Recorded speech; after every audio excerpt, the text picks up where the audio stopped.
karena bisa jadi orang-orang yang terkait dengan pernikahan itu bisa jadi berbohong. Satu misalnya, bisa jadi yang ada di akte kelahiran atau kakak itu bukan bapak kandung atau ibu kandung. Bisa jadi terjadi seperti itu. Kalau kita hanya berpatokan kepada kertas-kertas itu, maka ini sudah selesai. Tapi kita perlu menanyakan dengan teknik-teknik tertentu, apakah betul ini adalah anak kandung, apakah betul ini adalah ayah kandung. Itu bisa ditelusuri dan bisa melakukan dialog secara pribadi juga dengan orang tuanya. Karena banyak secara psikologi orang tua tidak mau memberitahukan kepada anaknya kalau dia anak angkat. Banyak. Maka kita nanti yang harus bertindak dengan hasil pemeriksaan. Dalam persoalan kertas, kita tinggal mencocokkan KTP, KK, model N1, dan akte kelahiran. Akte kelahiran yang betul-betul dan yang autentik itu yang akan menjadi dasar utama. Karena KK, KTP mudah untuk dirubah sesuai dengan akte kelahiran. Tapi kalau akte kelahiran harus melalui sidang di pengadilan negeri untuk merubah kalau terjadi kesalahan. Jadi kesalahan-kesalahan fatal dalam pernikahan bisa diatasi saat pemeriksaan. Jadi di N8 rinci apa aja yang akan tertulis di situ, termasuk mengetahui masa iddah seseorang, apakah dia dalam masa iddah atau tidak, termasuk mengetahui pernikahan keberapa jika dengan orang yang sama, itu ada lengkap. Jadi panjenengan harus betul-betul memahami isi N8 itu maksudnya apa, kewaliannya jika berpindah, apalagi nanti misalnya terjadi pemeriksaan yang bukan di tempat akad nikah. Contoh, orang mau menikah di Batu, tapi orang tuanya atau walinya tidak bisa datang ke Batu. Dia bisa pemeriksaan di sini. Kita tuangkan hasil pemeriksaan itu ada pemeriksaan wali di situ. Bisa dikirimkan ke Batu. Nanti tapi saat akad nikah harus hadir. Beda jika wali tidak bisa hadir saat akad nikah. Maka bisa kita periksa di sini, di kantor ini. Kemudian dengan 2 orang saksi kita tuangkan ke taukil wali. Jadi taukil wali itu wali harus ikrar di hadapan kepala KUA bahwa dia berwakil kepada kepala sana atau kepada penghulu atau kepada orang. Ada 2 orang saksi dan diketahui oleh KUA di sini bahwa dia sudah ikrar untuk berwakil ke sana karena tidak bisa hadir. Itu pemeriksaan-pemeriksaan yang terjadi. Terhadap manten juga dilakukan pemeriksaan. Apakah tentang usia, apakah tentang hubungan, barangkali ada hubungan sesusuan dan sebagainya. Manten itu akan juga dilakukan pemeriksaan itu oleh kita. Sehingga antara tulisan administratif dan syar'inya tidak ada perbedaan. Kita mencatat sesuatu yang kita lihat dan tidak mencatat sesuatu yang tidak kita lihat. Jadi intinya pemeriksaan itu adalah satu bentuk upaya hukum agar apa yang diterbitkan itu menjadi formal dan legal. Kita dituangkan di model N8. Kemudian setelah N8 diterbitkan N9. N9 itu apa? Mesti tak bingung pada itu. Di kelas saya sudah hafal semua. Karena kalau tiap pertemuan ada kuis, ada tiap pertemuan. Jadi diterbitkan N9 pengumumannya, pengumuman nikah. Pengumuman itu sangat penting dan ini aturan. Cacat hukum atau melanggar jika pernikahan dilakukan tanpa ada pengumuman. Minimal pengumuman itu secara normal 10 hari sebelum pelaksanaan akad nikah yang kerja. Tapi kalau tidak sampai berarti ada dispen kan dari camat karena kurang di 10 hari. Publikasi di mana tuh?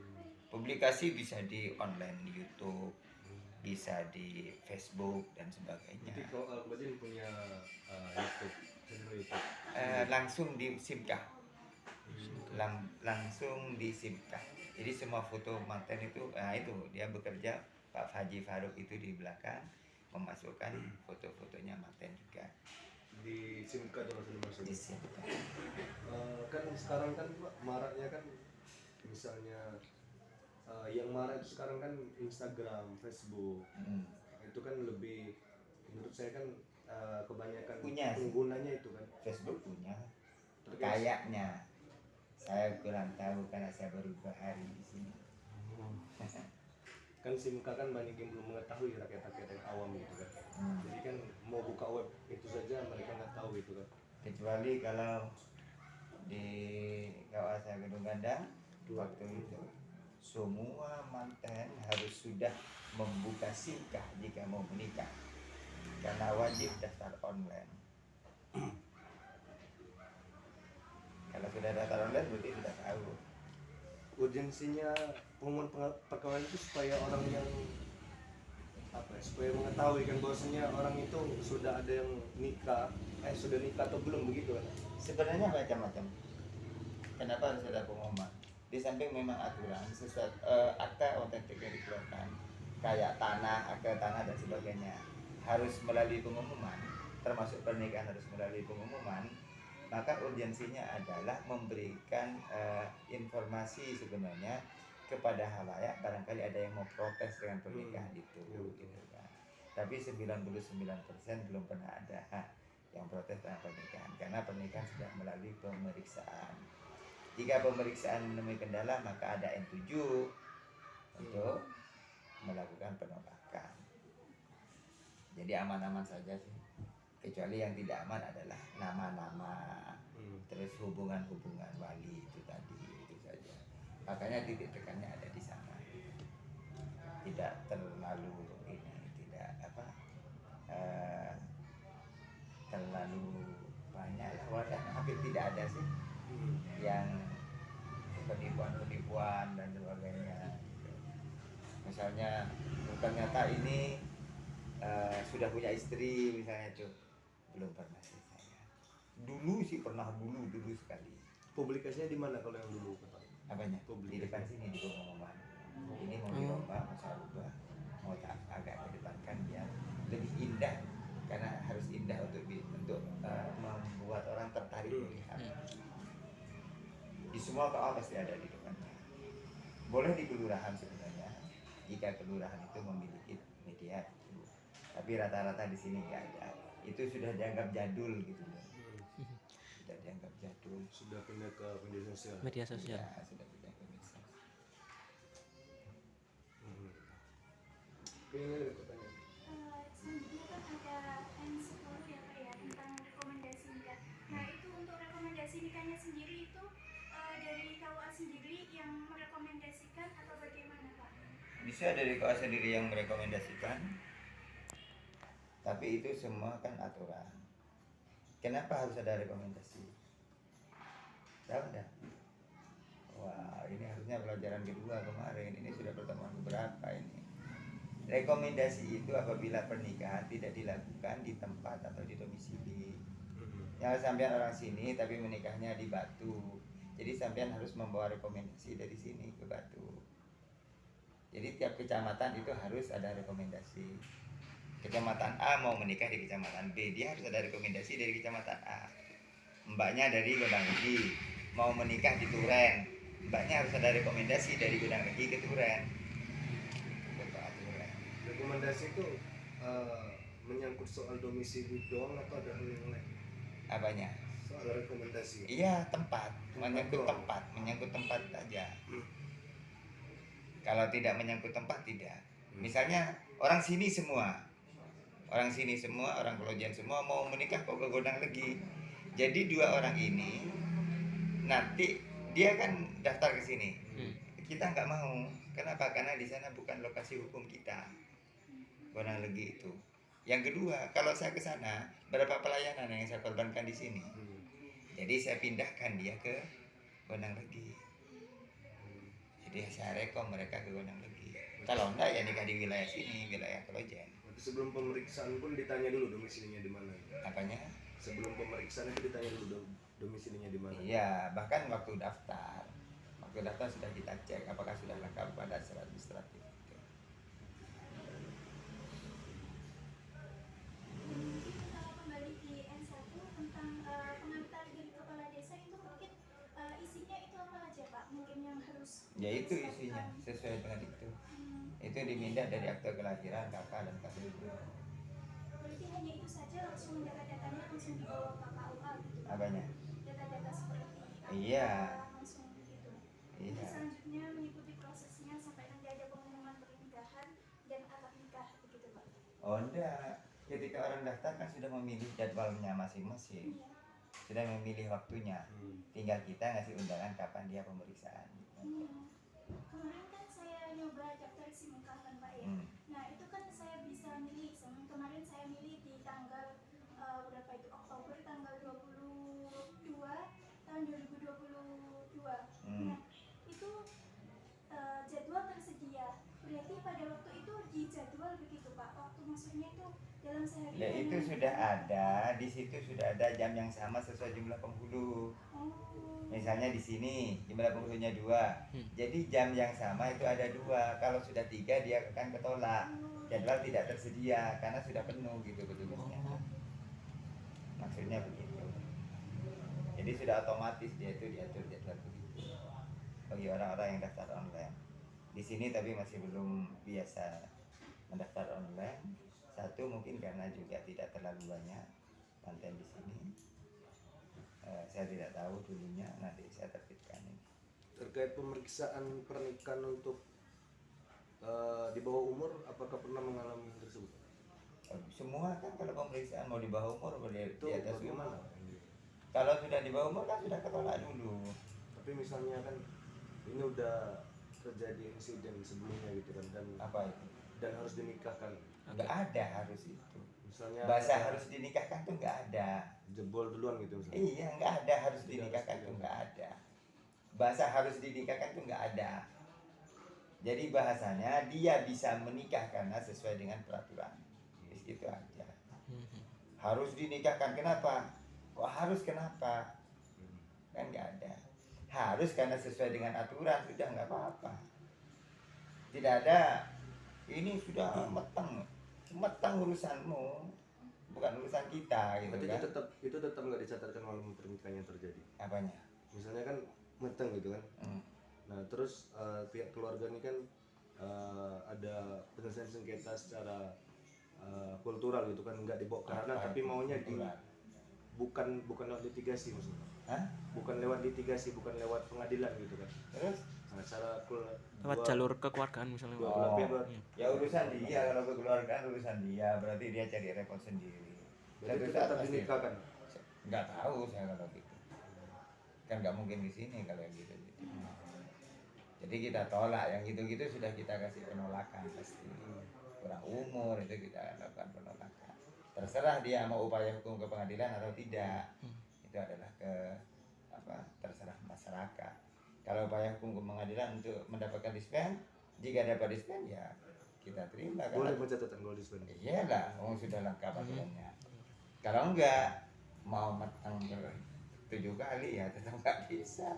Dan kalau udah dapat dispensasi dari pengadilan, bawa ke Iya. sini baru boleh dicatatkan. Iya, tinggal melangsungkan pernikahan, dijadwal, diperiksa. Kalau enggak ada itu ya nggak mungkin. Di sini itu sesuai dengan aturan, dengan PMA, dengan Undang-Undang Nomor 1 Tahun 74, PMA Nomor 20 Tahun 2019, Perjanjian 473, baru kita melayani sebaik mungkin. Kalau tidak, maka kita lakukan penolakan sebaik mungkin, karena kan sudah ada aturannya. Berarti itu kan pertama kita memberikan berkas-berkas dulu disetorkan ke KUA seperti kayak nanti ada pemeriksaan pernikahan. Nah nanti di pemeriksaan pernikahan ternyata kan ada akta lahir dan lain sebagainya bahwa menunjukkan dia lahir di bawah ketentuan bahwasanya sekarang kan 19 tahun untuk boleh menikah. Oh, sebelum itu sudah selesai di sini. Di KUA itu sebelum masuk ke area pemeriksaan itu sudah selesai. Yang pertama kan checking berkas. Silakan orang daftar online mau apa boleh. Tapi ketika masuk ke sini di depan itu sudah dilihat. Kita ada tulisannya. Misalnya sekarang November, Oktober ya. Jadi semua yang kelahiran November, Desember 2003 ke atas berarti ini harus di-spend. Kita tinggal lihat, oh ini di-spend, oh ini di-spend. Mohon maaf. Sampean mau nunggu sampai umurnya cukup atau saya kasih penolakan untuk ke pengadilan gitu aja. Jadi tidak langsung, oh ini ditolak. Bahasa-bahasa itu bahasa pelayanan yang nggak baik toh. Jadi kita, oh mohon maaf ini ternyata umur sampean kurang. Mau sampean nunggu sampai umurnya cukup atau sampean kita tolak dan ke pengadilan kan gitu. Ya, itu sudah selesai di depan. Jadi nanti keluar N7.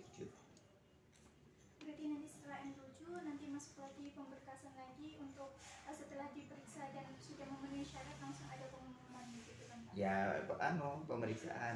Dia kan tertolak. Kalau ditolak berarti kan belum daftar. Berarti kalau ditolak itu kita daftar ulang. Daftar ulang, tapi berkasnya tetap.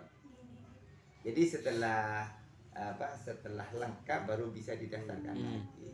Tapi berkas-berkas tetap yang lama, enggak mas itu. Bukan ngurus berkas-berkas baru gitu enggak. Pendaftaran baru karena yang lama dianggap kurang, tidak memenuhi syarat lagi ditolak kan.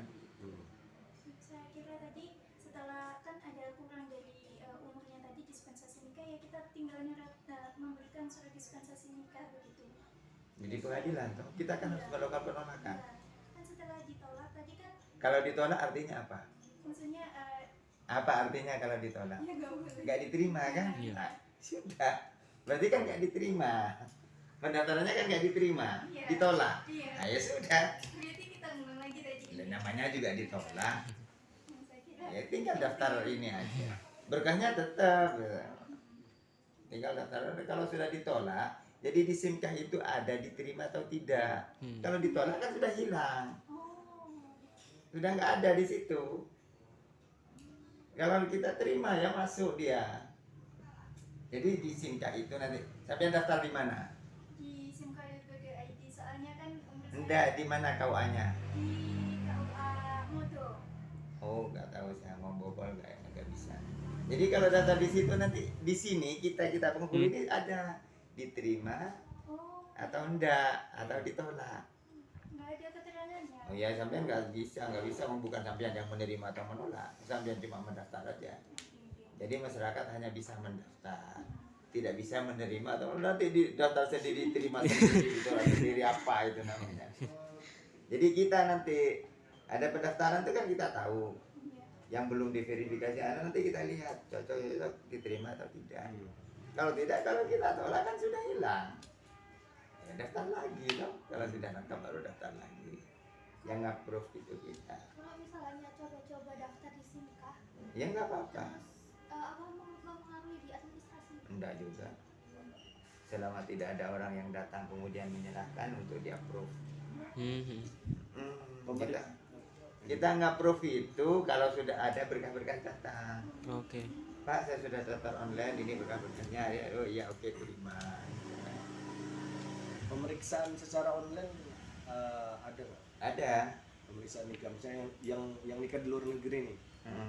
Ada. Pemeriksaan secara online kemarin masa pandemi.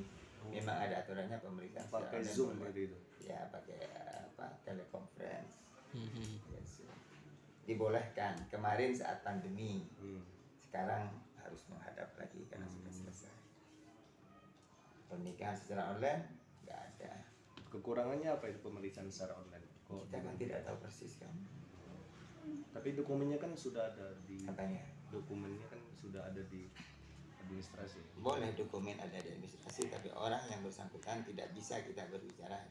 Salah satu contohnya, misalnya sampean mau nikah, saya itu rata-rata penghulu itu bisa mendeteksi, melihat ada sesuatu yang kurang wajar. Kalau saya itu langsung saya tuduh, kamu kemarin sudah nikah ya, gitu kan. Wes saya ketemu sampean nikah kemarin, cuma lupa saya tempatnya di mana, padahal saya nggak tahu. Dia diem gitu kan. Iya Pak, tapi nikah siri lah. Ini sudah mulai buka.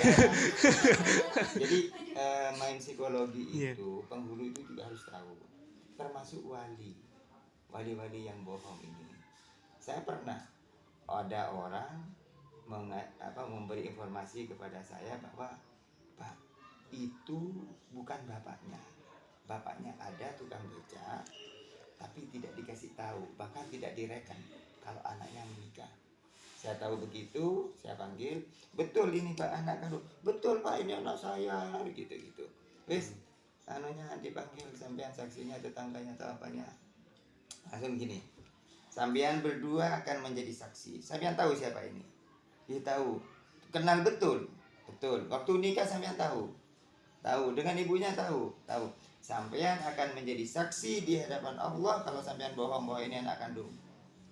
Tidak, jadi takut. Punten Pak, ini bukan anak kandung Pak, ini anak sambung. Ngaku ya sudah. Gak bisa dilanjutkan pernikahan sampean karena bapak yang mau jadi wali ini bukan bapak kandung. Berarti itu N berapa nih kalau misalnya setelah pemeriksaan? Ada kan yang 7 kan? Yang 7 kan ada 2 itu. Ada 2 yang bisa dicontreng di N7 itu. Di apa yang di atas Mbak? Coba dibaca. Yang di atasnya N7 itu surat keterangan kematian. Lah, enggak di model N7 sampean lihat. Model N7-nya. Penolakan itu.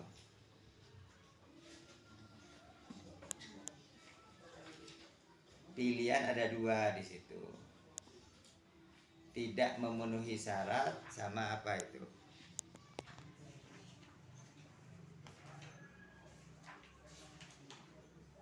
Ada. Itu yang pilihannya apa saja? Kenapa keluar N7 kan ada 2? Coba sini.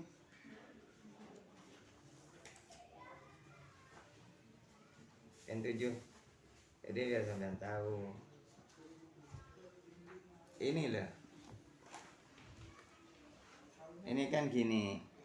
Permohonan pendaftaran nikah atau rujuk saudara ditolak dengan apa? Pernikahan dapat dilaksanakan dengan melengkapi persyaratan. Misalnya persyaratannya apa? Akte kelahiran, terus wali nikah misalnya. Ini dengan melengkapi kan, berarti ini ringan, bisa dilengkapi secepatnya. Ini beda, tidak dapat dilaksanakan ditolak karena tidak melengkapi persyaratan berupa surat izin dari pengadilan misalnya. Karena kurang umur kan harus ke pengadilan misalnya. Wali tidak setuju, berarti wali adol. Tidak ada penetapan wali adol di pengadilan misalnya, itu ditolak, tidak dapat dilaksanakan. Ini tinggal menunggu melengkapi persyaratannya. Pernikahan dapat dilaksanakan dengan melengkapi persyaratan ini. Karena memang kesini kurang orang tuanya misalnya tidak ada beda alamat, kok tidak ada datanya, kakaknya mana, KTP-nya mana misalnya walinya. Jadi ini kan bisa tinggal ngambil. Berarti pernikahan dapat dilaksanakan dengan melengkapi persyaratan ini. Kalau ini tidak dapat dilaksanakan karena apa?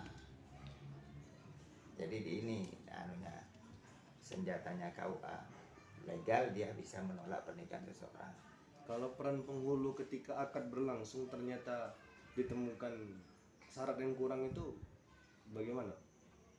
Ya harusnya minta untuk dilengkapi. Tapi berarti akadnya sangat jarang, nggak pernah sih. Ketika mau akad misalnya ada kurang, kayaknya nggak pernah. Kan apa gunanya ada yang pemeriksaan? Yang ini apa yang Kecuali itu mungkin di daerah-daerah tertentu pemeriksaannya yang tidak maksimal. ada kan yang kekeliruan. akad itu kan ada tiba-tiba orang datang dari belakang menyatakan tidak sah, ada walinya kan baru keluar. Apanya? Ketika akad berlangsung itu kan, saya lihat ini di film dokumenter ya. Dokumenter. Ya. Itu dibuat aja untuk film-film, banyak film-film penghulu itu. Nah, itu kan teman-teman penghulu membuat film seperti drama gitu kan. Mohon maaf Pak, itu bukan walinya. Saya walinya datang di belakang. Nah itu penghulu buat itu. Berarti itu nggak ada kejadian loh. Bukan Jarang itu sih. diangkat dari itu. Kalau misalnya kejadian gitu apa? Kalau kejadian itu ya tidak dilangsungkan, harus dilaksanakan dengan sebenarnya menurut syariatnya seperti apa. Berarti secara peraturan ada nggak diatur? Apanya? Secara peraturan misalnya ada kejadian kayak gitu. Nggak ada sih. Cuma kalau kejadian seperti itu apabila pernikahan tidak sesuai dengan ini ya penghulu bisa tidak melanjutkan acaranya begitu saja. Jadi saya nggak pernah. Ya pernah sih sekali dulu pernah ya hampir kebohongan memang. Begini, saya mau menikahkan di wilayah Lowaru dulu, penghulu Lowaru. Ketika pemeriksaan KK, KTP, akte kelahiran, akte cerai bahkan itu cocok semua. Bapaknya datang, ibunya datang, saudaranya datang gitu kan saat pemeriksaan. Dan kebetulan ini adalah pejabat. Sudah lengkap selengkap-lengkapnya. Tapi Allah membimbing saya. Ketika akad mau dimulai, kebetulan itu nggak rame-rame karena akad cuma di rumah, nanti rame-ramenya di hotel. Ketika mau dimulai, saya menyebutkan bahwa rukun nikah 1 adalah manten, 2 adalah wali. Pas bagian wali saya tanya, apakah betul ini walinya, apakah betul ini ayah kandungnya. Semua yang hadir akan menjadi saksi dan akan dimintai pertanggungjawaban di hadapan Allah. Jadi saya tidak mau bertanggung jawab jika ini salah. Ternyata mbaknya, jadi mbak dari wali ini dari dapur itu keluar, mohon maaf Pak Penghulu, saya tidak mau bersaksi di hadapan Allah. Ini adalah anak nemu gitu. Jadi memang nggak ada orang tahu dan tidak tahu itu anaknya siapa. Jadi orang ini tidak punya anak, bapak ibu ini nggak punya anak. Pagi-pagi jalan subuh-subuh nemu anak di pos kamling katanya, ceritanya begitu. Terus ya dibawa ke rumahnya, nggak ada orang yang tahu. Dibuatkanlah akte kelahiran, diakui sebagai anak, dirawat sampai lulus kuliah sampai mau nikah. Itu dilanjutkan nggak? Ya dilanjutkan. Tetap dilanjutkan akadnya. Akadnya dilanjutkan. Tapi itu kan begitu kan wali hakim. Wali hakim itu kan kepala KUA. Berarti itu ada akad lagi nggak ketika memang mau? Saya tidak menikahkan kalau saya, karena begitu sudah tidak boleh. Jadi saya mohon pamit, ini yang berhak menikahkan adalah kepala KUA. Selaku pemegang wali hakim wilayah kecamatan. Jadi tidak langsung kita, nggak sah juga kita terus tiba-tiba menikahkan. Berarti bubar itu. Iya, ya bukan istilah bubar. Sudah di situ dulu menunggu sampai kepala kawannya datang. Memang tidak ada orang tuanya, tidak diketahui orang tuanya. Kalau diketahui orang tuanya siapa ya orang tuanya tetap yang harus menikahkan, harus dihadirkan. Kalau nggak diketahui mau apa?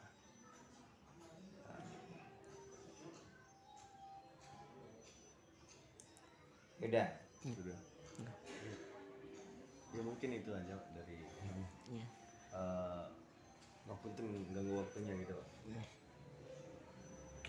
Ya sudah ya. Ampun, iya. Ini saya ada tamu lagi. Iya.